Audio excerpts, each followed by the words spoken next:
You're not always going to get a perfect team. Holding long is vital, but it is a headache depending on the level of your random internet cross-border super-friendly teammates, so buckle up buttercups. This is how to defend long at every skill level. 99% of your games, long takes look like this. So these are some tips that you can use to hold long.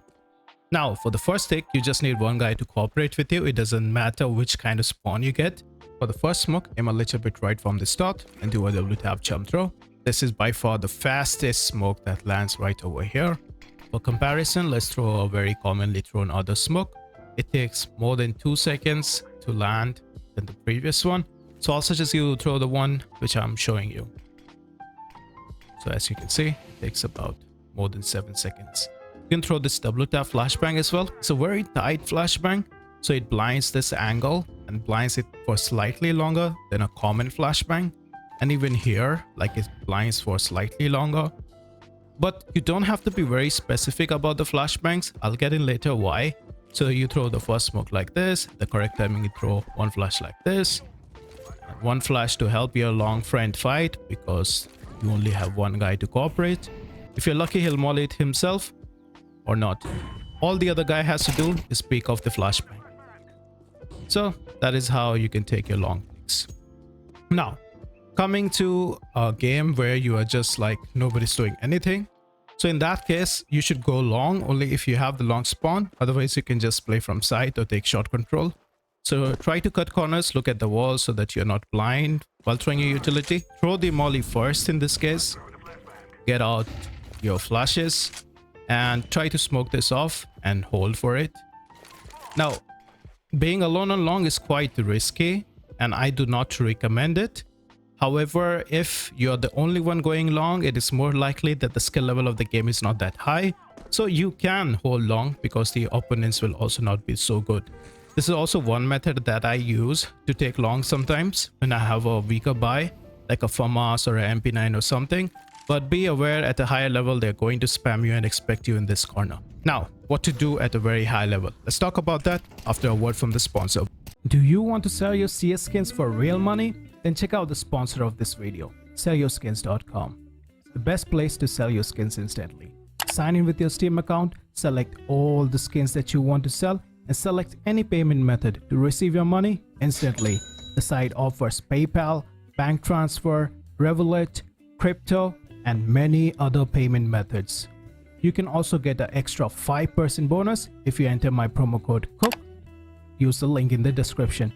So at a high level, you can expect the corner smoke, and these are going to be flashing a lot. Either they'll assist their team to go to pit or they're going to smoke off blue, try to take over here. Now, I expect a lot of cooperation at this skill level. So you might be double nading this blue area. It doesn't matter to be very specific, like you want to do a little bit damage. So it's a one tap headshot. And if you have assisted your friend to go into pit, then he can throw this specific lineup just like this and do a max damage. Now, another thing which I would say is that I see a lot of pro teams throwing this smoke still. I still prefer my version because it's faster. And then when it comes to the flashbangs, you'll notice that a lot of flashbangs are dropped here.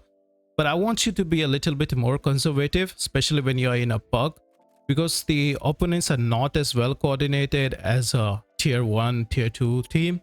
So you want to wait for a little while for throwing some of the flashbangs. And also you might just flash from here because you want to trade just in case your friends die. It is better to be in a 3v2 than to be in a 3v3. So that is what I would recommend. And that is why I don't recommend throwing very specific flashbang lineups, because you want to understand where the trade is going to happen.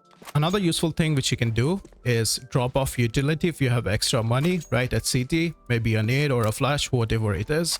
Because if you give long control, it can come in quite handy. Some smokes to throw while defending are these. This one gives you many off angles, and it also protects you from like the car angle when you're boosted over here. So you can use all of these off angles, use a teammate's flash and then peek off it. Also, the way to break these nades, look at the lower part and just break here. And if you are at catwalk around shot area, you can aim at the upper part of this thing and it was going to break the smoke completely. Now, when it comes to flashbangs, I think these are the most powerful tools you have to stop this cross. It's going to completely blind off these guys. And if you're right over here, just aim a little bit left from this spot and your teammates can swing off this. I think assisting your team with the flashes can make the biggest difference in a round. Now let's come into a setting where solo and nobody's going to flash anything for you. A very common flash is this one. However, at a medium to higher level, people are gonna hear the sound.